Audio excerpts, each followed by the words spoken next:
Welcome to Williams & Brothers and Concept Restoration.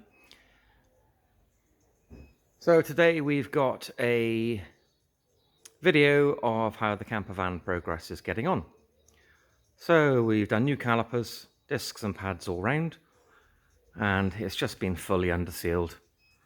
So the arches have been stone chipped and the full underside has been undersealed with Shultz.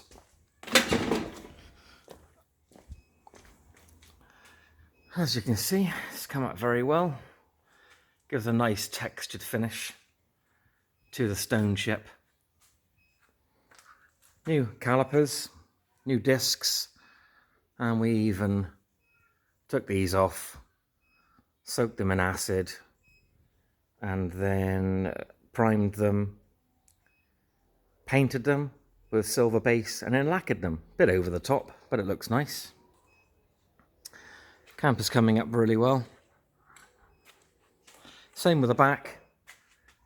Brand new calipers all round, brand new discs and pads, and carriers have been done as well. Come out very, very nice, excuse me.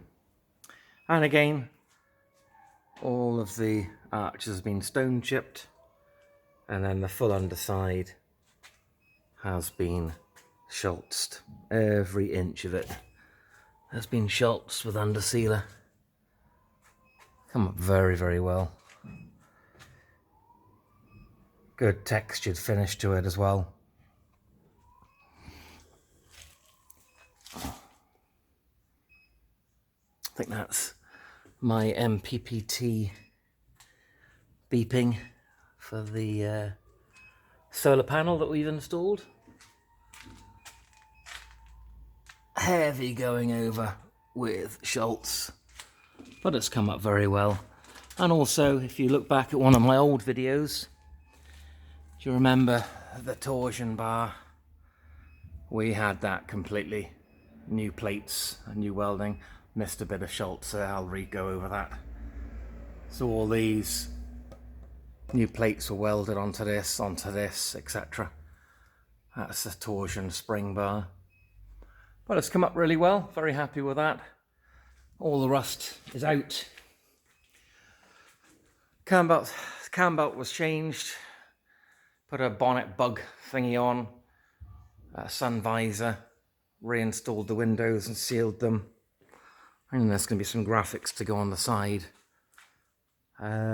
We've also got alloy wheels that we've bought, and brand new tyres. And check out these beauties. So this is what's going on. How lovely are they? Load rated alloy wheels, MSV made by Oz. Of course, all the color coded.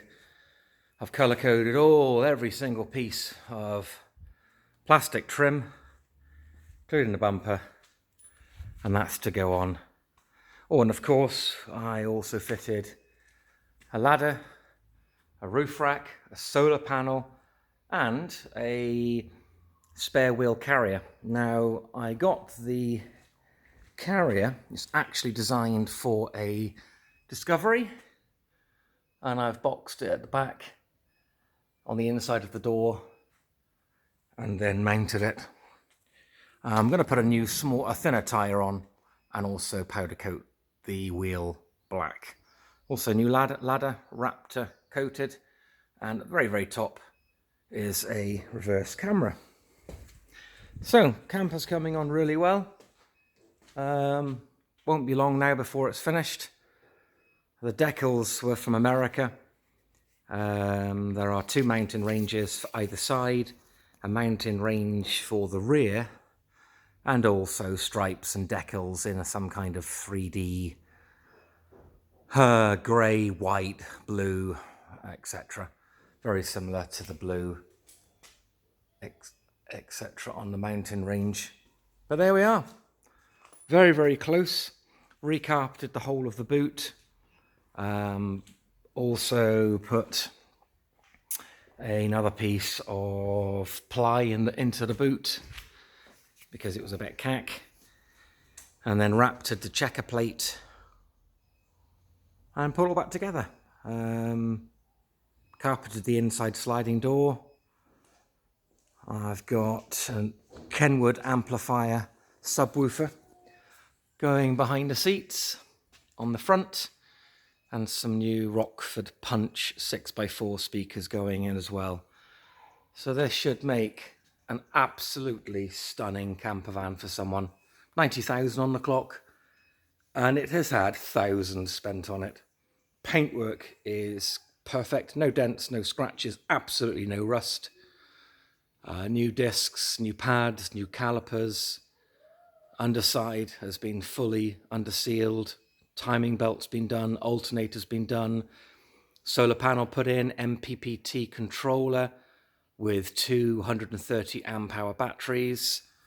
A 3000 watt inverter has been put in with control panel. There's a Pioneer 7-inch DVD flip screen that comes out the dash. And then when you go in reverse, obviously the reverse camera light comes on. So very much looking forward to putting the plastics back on. Had a slight setback. I went to Iveco and asked them how much they would charge to replace all the trim clips and screws, because a lot of them do break when you take these things off. And would you believe how much they quoted me? Because I am still in shock. I thought maybe, 180 quid for all of those plastic trim. Not even the bumper, front bumper, just the plastic trim. Iveco quoted me, including VAT, £690. So I've got to try and work out how I'm going to do this to get everything back on properly, because I'm not paying 690 quid. And the other issue is the fuel gauge isn't working, and it's not the sender unit. So there may be a break in the wire along the way, which is also quite disappointing. Anyway, there you have it. Very shortly we'll be finished and I'll do another video. But an awful lot of work's gone into this. A lot of time, a lot of expense. Probably spent 5,000 in the last 4 or 5 weeks on all the bits and accessories. Doesn't include any labour that we've done. But please like and subscribe, and look forward to the next update from Concept Restoration and Williamson Brothers. All the very best.